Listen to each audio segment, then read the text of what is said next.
Okay चालू कर.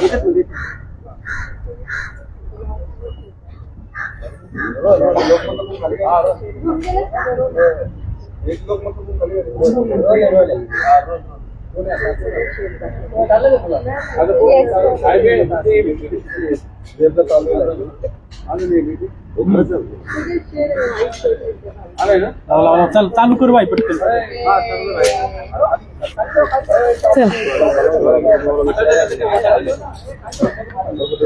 बसता नाही बसणार नाहीये.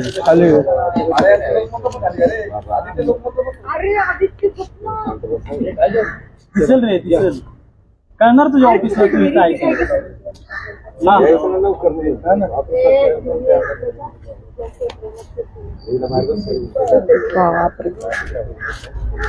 ओके हा चालू करताय.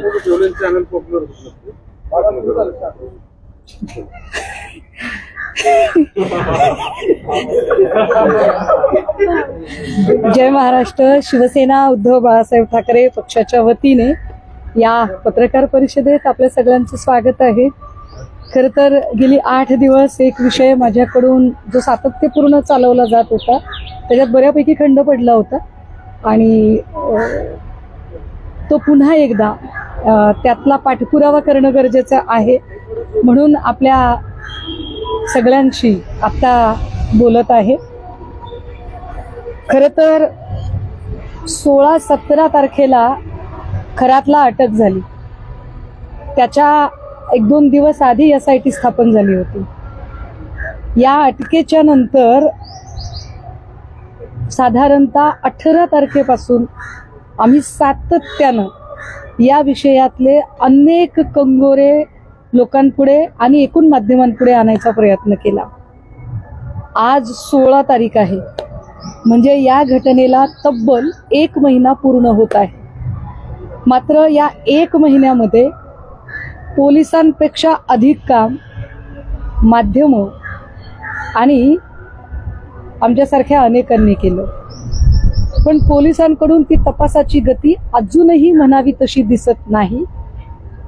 यामुळे आम्हाला असं सतत वाटत आहे मुख्यमंत्री महिला प्रश्नावर गंभीर नाही आहेत का.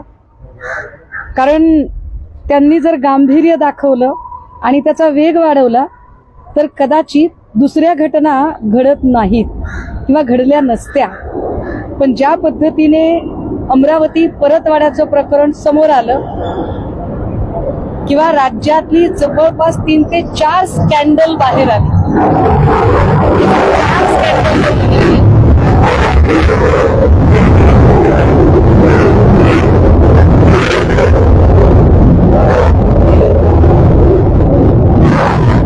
हे जर 4 स्कॅन्डल जर बघितले ज्या अर्थी तुम्ही खरात प्रकरणावर गंभीर नसता त्या अर्थी लोकांना तुम्ही एका अर्थाने गुन्हे करण्याची सूट देत आहात का. मी आज अमरावती परतवाड्याची बातमी बघताना बघितलं की परतवाड्यातला जो आरोपी आहे त्याच्या घरावर बुलडोजर चालवला गेला. अभिनंदन आहे तुमचं, चांगली गोष्ट आहे. पण परतवाड्याच्या लैंगिक शोषण प्रकरणातल्या आरोपीच्या घरावर बुलडोजर चालवणारं सरकार खरातचा आलिशान फार्म हाऊस कुणाच्या आशीर्वादाने टिकलाय हे सांगणार आहे का. परतवाड्यात ज्या तत्परतेने बुलडोजर लावलाय तो लावायलाच हवा, चांगलं झालं. पण तसाच बुलडोजर खरातच्या फार्म हाऊसवर कधी लावला जाणार आहे हा मूळ प्रश्न आहे. फक्त खरातच्या फार्म हाऊसवर का हा बुलडोजर चालवावा. खरातची आर्थिक संबंध असणाऱ्या चाकणकरांच्या ज्या प्रॉपर्टीज आहेत तिथे सुद्धा बुलडोजर चालवला गेला पाहिजे. कारण महिला लैंगिक शोषणाची एवढी सगळी प्रकरणं येताना आमचे काही प्रश्न राज्याच्या उपमुख्यमंत्री सुनेत्रा पवार आणि राज्याच्या महिला बालकल्याण विकास मंत्री आदिती तटकरे यांच्यासाठी आहेत. 20 तारखेला तुम्ही चाकणकरांचा आयोगाचा राजीनामा घेतला. हा तुमचा महायुती म्हणून निर्णय होता. ती जबाबदारी तुम्ही केली. पुढच्या 8 दिवसानंतर तुम्ही त्यांचा प्रदेशाध्यक्ष पदाचा राजीनामा घेतला. हा तुमचा पक्षाध्यक्ष म्हणून निर्णय होता. ती तुमची पक्षाध्यक्ष म्हणून जबाबदारी होती. तुमच्या पक्षाची प्रतिमा तुम्हाला वाचवायची होती. तुम्ही तो निर्णय घेतला. पण मुख्यमंत्री म्हणून तुम्ही काय जबाबदारी घेतली? या राज्याच्या पहिल्या महिला मुख्यमंत्री म्हणून, या राज्यातील महिलांना आश्वस्त करणारं नेतृत्व म्हणून तुम्ही काय जबाबदारी पार पाडली? सुनेत्रा वहिनी, मला मान्य आहे की आधीचे दिवस काही गडबडीत गेले, दादा गेले, सहानुभूती, सगळं ठीक आहे. पण आता निवडणुका लढताय तुम्ही. आता काही काम नाहीये तुमच्याकडे दुसरं. पण निवडणुकांच्या पेक्षाही महत्वाचा प्रायोरिटीचा विषय महाराष्ट्रातल्या महिलांच्या सुरक्षिततेसाठी तुम्ही काय पावलं उचलली? कारण चाकणकरांवरची अध्यक्षपदावरून काढण्याची जी कारवाई आहे, ही कारवाई तुम्ही त्या पक्षाच्या अध्यक्षा म्हणून केलेली आहे. पण महाराष्ट्राच्या पहिल्या वहिल्या महिला उपमुख्यमंत्री म्हणून चाकणकरांच्या अटकेसाठी एक तत्पर कारवाई करण्याचा स्टँड तुम्ही घेतला पाहिजे, जो तुम्ही अजूनही घेतलेला नाही. हे फार विशेष आहे. महिला आयोग हा महिला बालकल्याण विकास खात्याच्या अंतर्गत येतो. आदिती तटकरे, तुम्ही काय भूमिका अदा केली? ज्या तटकरे निवडणुकीच्या प्रचारात म्हणताहेत की आम्हाला सुनेत्रा वहिनींना मुख्यमंत्री करायचंय, तुम्ही तुमच्या नेत्यांना काय करायचंय ते करा, त्याच्याबद्दल आम्हाला काही म्हणायचं नाही. पण महिला नेत्या म्हणून आधी तुम्ही सक्षम आहात का ते ठरवा. फक्त नेत्यांची भाटगिरी करणं आणि किती ग बाई मी हुशार, किती ग बाई मी हुशार एवढं करणं थांबवा. मुळात तुम्ही महिला बालकल्याण विकास मंत्री म्हणून तुम्ही काय तुमच्या खात्याच्या अखत्यारीत असणाऱ्या आयोगाच्या अध्यक्षींबाईंना पायउतार केल्यानंतर त्यांची अटक व्हावी म्हणून तुम्ही मुख्यमंत्र्यांकडे काय पाठपुरावा केलाय? की आम्ही असं समजायचं का की तुम्हाला जिथे मंत्री करणाऱ्या अजितदादांबद्दलच तुम्हाला काही पडली नाही, तर तुम्ही महाराष्ट्रातल्या महिलांची काय तुम्ही कारवाई करणार आहात? जिथे तुम्हाला दादांच्या बद्दलच आस्था नाही, दादांच्या बद्दल FIR व्हावी याच्यासाठी तुम्ही प्रयत्न केले नाही, तिथे तुम्ही या सगळ्या प्रकरणामध्ये चाकणकरवर अटक व्हावी याच्यासाठी काय कारवाई करताय? एक तरी वाक्य तुमच्या प्रचार सभा आणि सोकॉल्ड तुमच्या बिझी शेड्यूल मधनं बोला ना त्याच्यावर, की चाकणकरच्या कोणत्या फार्म हाऊसवर बुलडोजर चालवला जाणार आहे, चाकणकरला अटकेची कारवाई करण्यासाठी तुम्ही काय पत्रव्यवहार केलाय. कारण ही जबाबदारी आहे तुमची महिला नेता म्हणून. नाही तर भविष्यात तुम्ही हे बोलून घेऊ नका की मी महिला नेता आहे. भविष्यात तुम्ही हे सांगू नका की आम्ही याला महिला मुख्यमंत्री करणार आहे, त्याला महिला मुख्यमंत्री करणार आहे. जर तुम्हाला महिलांची जबाबदारी उचलता येत नसेल तर नुसती पदं घ्यायची, पदं मागायची याची अपेक्षा करू नका. तिसरी महत्वाची गोष्ट की आम्ही अगदी पहिल्या दिवसापासून डे 1 पासून सांगतो, 18 तारखेपासून मी सांगते की चाकणकरचा नुसता राजीनामा नाही, चाकणकरची अटक मला अपेक्षित होती. आता तर चाकणकरचे आर्थिक संबंध अधिक स्पष्ट झाले. पण ज्या अर्थी प्रतिभा चाकणकर म्हणतात की नाही आपल्या सह्या बनावटच आहेत, आपल्या बनावट सह्या आहेत, आपलं तिथं काही नाहीये, आपल्याला बोलावलेलं होतं. हे आपल्याला म्हणजे काय?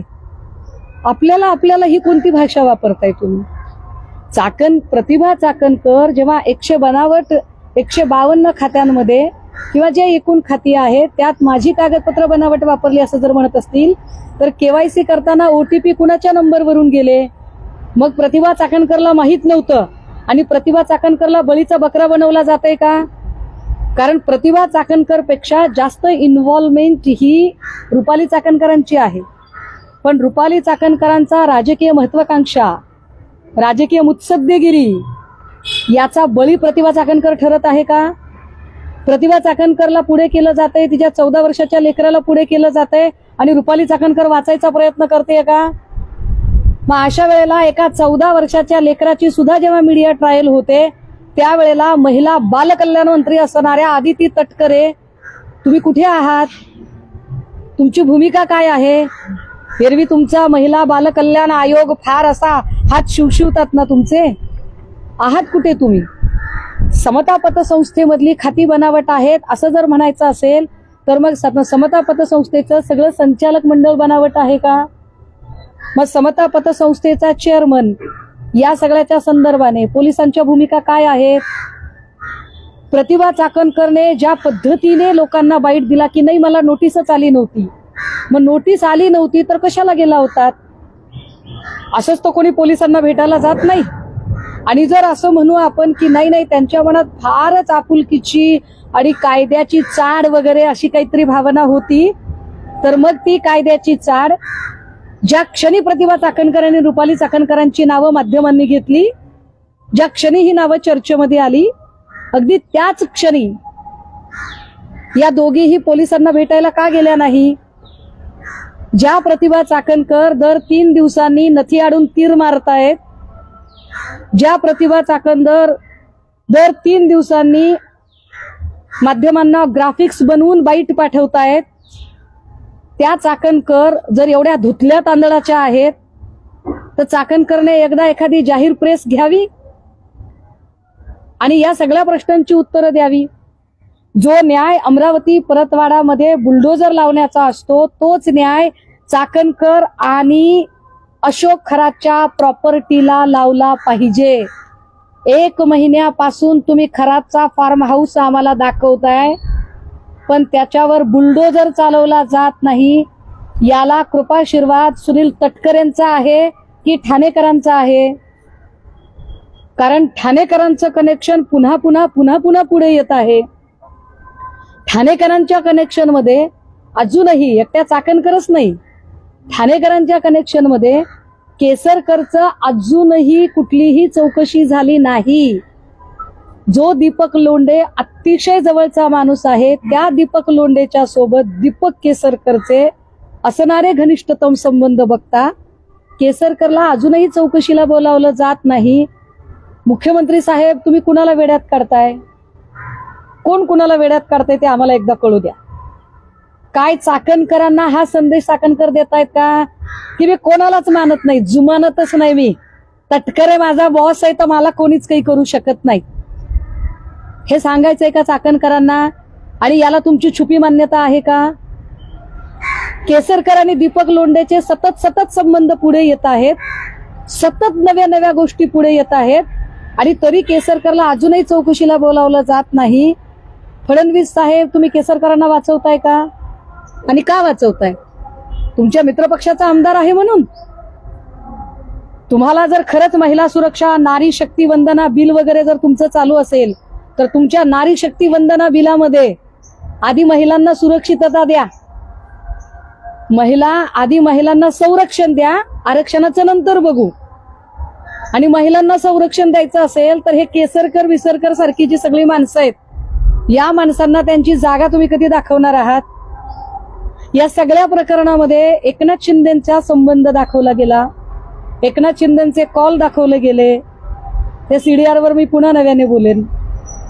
परंतु एकनाथ शिंदेची चौकशी करायची हिम्मत गृह खात्याची आहे का? मी माझ्या 8 दिवसापूर्वीच्या पत्रकार परिषदेतही हाच प्रश्न विचारला होता की कदाचित SIT ला स्वतःचा जो एकूण त्यांचा पोर्टफोलिओ आहे त्या पोर्टफोलिओमध्ये कदाचित DCMचा पोर्टफोलिओ त्यांना जास्त उंचीचा वाटत आहे, त्यामुळे ते DCMच्या चौकशीचे आदेश काढू शकत नाहीत, समन्स काढू शकत नाहीत. मग जर असं असेल तर मग चौकशीचा फार्स कशाला करताय? हा फार्स करू नका. खरंच महिला सुरक्षित ठेवायच्या आहेत का?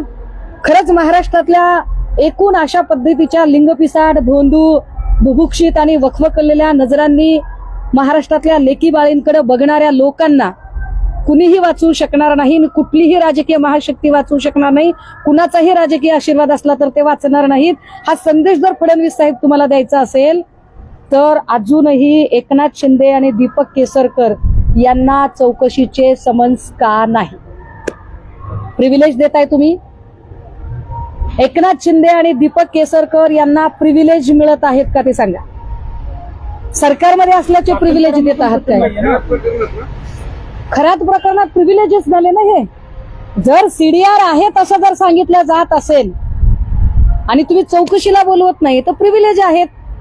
आणि जर तुमचं म्हणणं असेल की नाही अशी CDR नाहीयेत तर फडणवीस साहेब तुम्हाला खुलं आव्हान आहे. हे आता लुपाछुपीचा खेळ बंद करा आणि जाहीरपणे सांगा की सीडीआर खरे की खोटे. खरे आहेत ना सीडीआर? आम्ही खरे आहेत असं मानून चालतो. चला, सीडीआर खरे आहेत असं जर तुमचं म्हणणं असेल तर केसरकर आणि एकनाथ शिंदे यांना चौकशीला कधी बोलवणार आहात? आणि चाकणकरवर तर आत्ता गुन्हा दाखलच झाला पाहिजे, कारण ज्या पद्धतीची इन्व्हॉल्वमेंट चाकणकरची दिसलेली आहे ते बघता चाकणकर आतापर्यंत गजाड व्हायला हव्यात.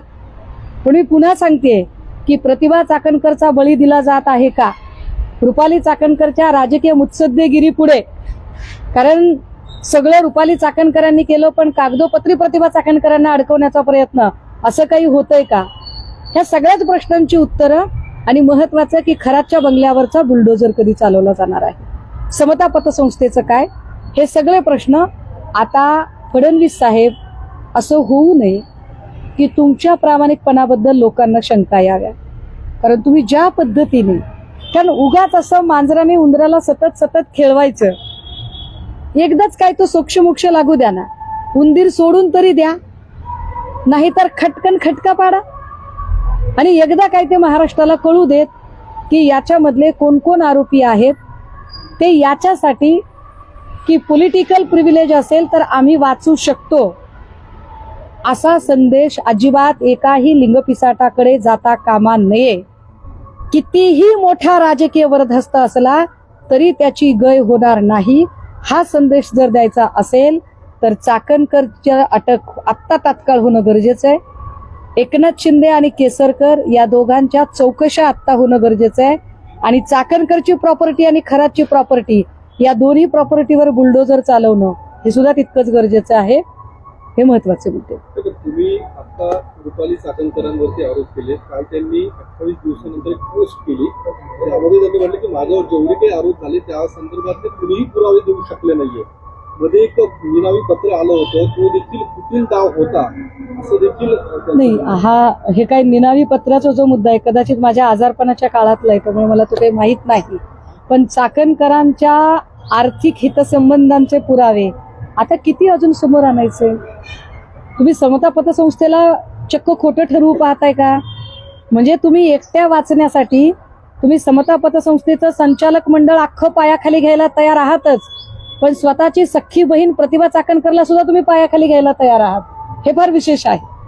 या सगळ्यांमध्ये चाकणकरचे आर्थिक किती व्यवहार झाले, किती ट्रान्झॅक्शन झाले हे अनेक पत्रकारांनी पुढे आणले. जवळपास 10 कोटीच्या आसपास ती आर्थिक उलाढाल आहे. आत्ताही त्या 2 खात्यांवर प्रत्येकी 60-60 हजारापेक्षा जास्तीच्या रकमा उपलब्ध आहेत. ज्याचा नॉमिनी हा 10वी नापास खरात आहे. याच्या उपर चाकणकर तर इतक्या निर्डावलेल्या आहेत आणि इतक्या निगरगट्ट आहेत की त्या असंही खोटं बोलल्या की मला तर काय समन्स आलं नाही, पण त्यांना समन्स आले अशीच माहिती आज अजून कोणीतरी बाहेर आणली. त्यामुळे चाकणकरांनी हे खोटं बोलणं, हा निगरगट्टपणा हे सगळं थांबवावं. आणि महत्वाचं, लिंग पिसाटांना खरंच संदेश द्यायचा आहे का? महाराष्ट्रातल्या महिलांना खरंच आश्वस्त करायचंय का? फडणवीस साहेब तुमची इच्छा काय ते महत्वाचं. सुनेत्रा वहिनी, तुम्ही महिलांचं नेतृत्व करायला सक्षम आहात. महाराष्ट्राच्या तुम्ही पक्षाचं नेतृत्व करायला सक्षम आहात हे तुम्ही दाखवलं चाकणकरांचा राजीनामा घेऊन. पण महाराष्ट्राच्या महिलांचं नेतृत्व करायला तुम्ही सक्षम आहात का हे जर तुम्हाला दाखवायचं असेल तर चाकणकरांची अटक होण्यासाठी तुमचे प्रयत्न काय ते तुम्हाला दाखवावे लागतील. आणि आदिती तटकरे, तुम्ही ज्या खात्याच्या मंत्री आहात आधी त्या खात्याशी संबंध असणारी कामं तुम्ही बघा आणि मग बाकीच्या गोडगोड गोष्टी करा.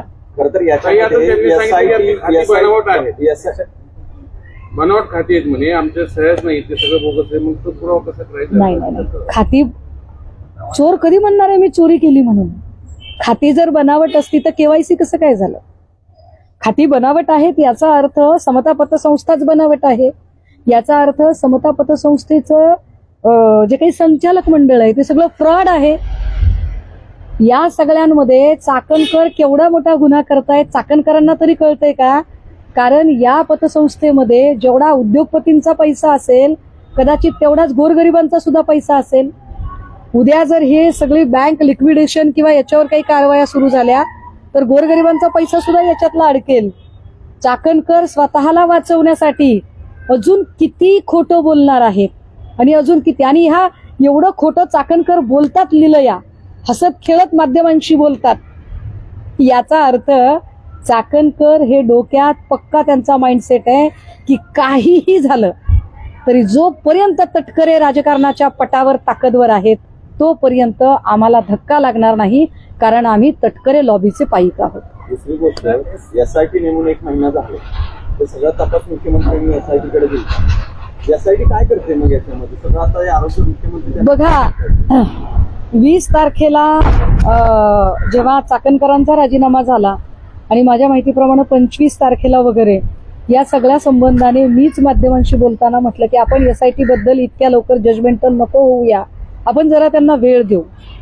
पण त्याच्यानंतर खूप बोलून झाल्यावर 10 दिवसांनी SITने एक प्रेस कॉन्फरन्स घेतली. आम्हाला असं वाटलं की या प्रेस कॉन्फरन्समध्ये काहीतरी अत्यंत व्हॅलिड आणि सॉलिड अशी त्या मांडणी करतील. पण त्यांनी ज्या गोल गोल गोल गोल अगदी म्हणजे ज्याला एक सिंपथी कार्ड खेळणं ज्याला म्हणतात, अशा पद्धतीने जी त्यांची मांडणी होती ती बघता त्यांच्याकडून फार आम्ही अपेक्षा कराव्यात अशी स्थितीच उरलेली नाही. अमरावती परतवाड्यात मला परत भीती वाटत होती की SIT स्पेशालिस्टच होतात की काय, पुन्हा सातपूर त्यांनाच ती जबाबदारी मिळते का काय. पण पुन्हा आभार की किमान विशालजींना ती जबाबदारी मिळालेली आहे, नशीब, आणि त्यांच्याकडून आता तुलनात्मक अधिक चांगलं काम होईल अशी अपेक्षा करूया. हे किती वाईट आहे या देशामध्ये. कुणालाच याच्यामध्ये अजूनपर्यंत चाकणकरांना बोलवले संबंधित पोपळे असेल किंवा इतर कोणते कुणालाच त्यांनी बोलवलं नाही. खरातच्या प्रकरणामध्ये दीपक लोंढे जितका भागीदार तितकाच दीपक केसरकर. त्यामुळे दीपक केसरकरांची चौकशी होणं गरजेचं, ललित पोपळेची चौकशी होणं गरजेचं. पोपळेच्या सोबत मी हे माझ्या मागच्या पत्रकार परिषदेतही सांगितलं, पुन्हा एकदा सांगते, पोपळेच्या सोबत नाशिकमध्ये 3-4 कंपन्या अशा आहेत ज्या कंपन्यांमध्ये एक असा स्वतःला सोकॉल्ड हुशार समजणारा पोपट सत्ताधाऱ्यांमधला त्याची भागीदारी आहे, आणि तीही भागीदारी 1-2 दिवसात मी ती पुढे आणेल. पण याच्यातल्या कुणाचीही चौकशी होत नाही, हे फार गंभीर आहे. यातला भांडेला मी पहिल्या दिवसापासून सांगते की भांडेला त्याच्या आहे त्या जागेवर पुन्हा परत पाठवणे हा न्यायच नाहीये. भांडेची अटक होणे गरजेचे आहे, कारण भांडेला SRA मध्ये आणला कुणी, भांडेला प्रमोटी कलेक्टर बनवला कुणी, भांडेची मागच्या 2 वर्षातली वाढलेली प्रॉपर्टी, भांडे आणि राहुल आय थिंक देशमुख, मला आता जरा नाव कन्फ्यूज होते, यांची पत्नी, भांडेची पत्नी आणि कल्पना खरात यांच्या असणारे काही संपत्तीचे विश्लेषण, हे जर सगळं बघितलं तर इतकं गंभीर आहे आणि याच्यातलं काहीच पुढे येत नाही. याच्यानुसार काहीही कुठलीही कायदेशीर कारवाई होत नाही. म्हणून मी शब्दप्रयोग केला की मुख्यमंत्री महोदय, मांजराने उंदराला खेळवावं तसं खेळणं आता बंद झालं पाहिजे. खराब प्रकरणात जी SIT चौकशी करते त्या महिला अधिकाऱ्यांच्या कार्यक्षमतेवर तुम्ही प्रश्न निर्माण करताय का? नाही, कारण मला SIT ऐका, अपेक्षा नाहीये. महिला अधिकाऱ्यांचं नाव घेऊन महिला अधिकाऱ्यांच्या कार्यक्षमतेवर मी प्रश्नचिन्ह निर्माण करायची गरजच नाही. महिला अधिकारी ज्या आहेत त्या निश्चित सक्षम असतील. महिला अधिकाऱ्यांच्या इच्छाशक्तीवर माझं प्रश्नचिन्ह आहे की तुमची इच्छाशक्ती आहे का, की तुमची इच्छाशक्ती असावी किंवा नसावी ही अजून कोणाच्या मर्जीवर अवलंबून आहे का, हे आता कळलं पाहिजे. कारण याच्यातल्या बरं हे किती कमालीचं आहे की एका वाहिनीच्या वादविवादादरम्यान चाकणकरांचा वकील असा छातीत ठोक सांगतो, एकाही SITच्या अधिकाऱ्याने हिंमत करावी आम्हाला समन्स आलंय हे सांगायची. कुठून छाती येते एवढी? एवढं चॅलेंज केलं जातं, धडधडीत खोटं बोललं जातं की अरे सरळ सरळ तुम्हाला समन्स आलेला असतानाही तुम्ही खोटं ठरवता. कुणाच्या जीवावर चाकणकर खोटं बोलतात. काही काल पोपळांच्या घरी ईडीची रेड झाली होती नाशिकमध्ये, पुण्यामधल्या 2 कार्यालयामध्ये त्यांच्या घरावर अनेक मालमत्ताची चौकशी झाली, परंतु अजून SIT कडनं रोकड जमा करण्यात आली आहे, जप्त करण्यात आली. ललित पोफळेच्या घरी रेड होणं स्वाभाविक आहे, पण या सगळ्या संबंधाने जर आपण माहिती जर गोळा केली तर अनेक राजकारणातला आणि एकूण काय म्हणता येईल वेगवेगळ्या गोष्टीतला योग साधणारे सुद्धा असे योगायोगी असणारे असे अनेक लोक याच्यातनं पुढे येतील. काही सकाळपासून एक आज बातमी फिरते तुमच्या शिवसेने आदित्य ठाकरे कार्याध्यक्ष होणार. सुरुवातीला चालल्या सगळ्यांनी शुभेच्छाही दिल्या, नंतर त्यांनी खुलासा केली की असं काही होणार नाही, पण समजा झालं तर काय अडचण नाही त्याबद्दल. आणि मला काय म्हणायचंय, माझ्या पक्षात काय व्हावं काय नाही व्हावं हे माझ्या पक्षातले नेते ठरवतील ना. आणि महत्वाचं आदित्यदादांच्या संदर्भाने जर प्रश्न असेल तर आत्ता ते कोणत्या पदावर आहेत यापेक्षा ते ज्या विजनला घेऊन काम करत आहेत त्यांचा शब्द आमच्यासाठी प्रमाण आहे. आणि आम्हाला तर आवडेल उलट एखाद्या तरुणाच्या हाती जर एका चांगल्या मंत्रिपदाचा अनुभव घेऊन ज्यांनी काम केलं, ज्यांनी अतिशय चांगल्या पद्धतीने पर्यावरण मंत्री म्हणून काम केलं, अशा एका तरुण तडफदार नेतृत्वाच्या हाती जर काही सूत्र जात असतील तर चांगली गोष्ट आहे. त्याच्यामध्ये फार म्हणजे भुवया उंचवण्याचं काहीच कारण नाही. उलट आम्हाला आवडेल, किंबहुना असं पक्षाचं जरी ठरलं नसलं तरी पक्षाने असं ठरवावं असं माझ्यासारख्या कार्यकर्त्याला सुचवावं असं वाटेल. सुचवणार का तुम्ही साहेबांना की हो, मला आवडेल, नक्की आवडेल. आणि आम्हाला नक्की की चांगलं झालं माध्यमांच्या चर्चेतून का होईना जर अशी एखादी चर्चा सकारात्मकतेने बाहेर येत असेल तर निश्चितपणे असा बदल आम्हाला आमच्या नेतृत्वाला सुद्धा सुचवायला आवडेल. गोरेगावमध्ये जी पार्टी झाली त्या 2 ते 3 जणांना आपला जीव जो आहे तो गमवावा लागला होता. अनेक गोष्टी त्यातून आल्या, ड्रग्ज सेवन झालं त्या पार्टीमध्ये. आणि ही रेव पार्टी होती का? तुम्ही काही माहिती घेतली का? ही रेव पार्टी होती अशीच माहिती पुढे येते. पण या सगळ्या संबंधाने पुन्हा आपण पहिले पाडे 55 तिथेच येतोय की जे माननीय गृहमंत्री म्हणतात की मी पाळमुळं खणून काढणार. कुठली पाळमुळं तुम्ही खणून काढली? अहो, ड्रग्जवर इतकं भांडते मी, तुम्ही नाही पाळमुळं खणून काढलेली. फार खंत आणि खेदाने म्हणावं लागतंय की फडणवीस साहेब, ना तुम्ही ड्रग्ज प्रकरणातली पाळमुळं खणून काढताय, ना तुम्ही लैंगिक शोषण प्रकरणातली पाळमुळं खणून काढताय. ते झालं असतं तर कदाचित हे प्रकरण अशी रोज नवी प्रकरणं बाहेर यायची हिंमत झाली नसते. काही कराड प्रकरणामध्ये आयजी दत्तात्रय कराळे यांचं देखील नाव पुढे आलेलं आहे. ते त्याला गुरु मानायचे आणि असा एक आरोप केला जातो की त्यांनी त्या लैंगिक शोषणाचे जे पेनड्राईव्ह होता तो गायब केलेला आहे. खरं तर दत्ता कराळे यांचं नाव मी घेण्याचं टाळलं होतं. ते याच्यासाठी टाळलं होतं की माझी स्वतःची काही मूल्य आहेत, तत्व आहेत आणि ती तत्व मला असं सांगतात की व्यक्ती बदनाम झाली तरी चालते, संस्था बदनाम होता कामा नये. लोकांचा एकूण ग्रह संस्थेवरचा, कायदे संस्थेवरचा विश्वास डळमळीत होता कामा नये म्हणून या अधिकाऱ्याचं नाव घेणं मी टाळलं होतं. मात्र मी आपल्याला हे सांगितलं पाहिजे, आता चर्चा निघाली आहे म्हणून, की ज्या दिवशी SITची भेट झाली त्याच दिवशी आम्ही दत्ता कराळेंबद्दलचे सगळे आमच्याकडे असणारे इनपुट SITला दिलेले आहेत. दत्ता कराळे यांना 1.5 वर्षापासून सगळं प्रकरण माहीत होतं, परंतु ज्या महिला तक्रार घेऊन त्यांच्याकडे गेल्या होत्या त्या महिलांना तो न्याय मिळू शकला नाही, कारण दत्ता कराळे सुद्धा स्वतः या भक्तांच्या रांगेत उभे होते.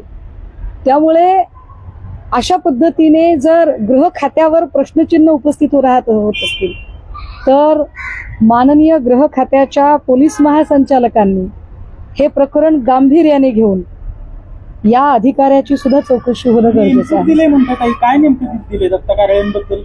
त्याच्यातले जवळपास 1 ते 1.5 वर्ष आधीपासून कराळेंना या सगळ्या प्रकरणाची माहिती होती. ज्या महिला इथे आलेल्या होत्या, ज्या महिलांनी पहिल्यांदा गुन्हा नोंदवायचा प्रयत्न केला होता, त्या महिला सगळ्यात आधी जर नाशिकमध्ये कोणाला भेटल्या होत्या तर त्या दत्ता कराळेला भेटलेल्या होत्या. दत्ता कराळेंनी त्यावेळेला त्यांना तुम्ही पोलीस स्टेशनला जाण्यापेक्षा त्याच्या अलीकडचा टप्पा महिला आयोगाकडे जा असं सांगितलं, म्हणून त्या बायका महिला आयोगापर्यंत पोहोचल्या होत्या.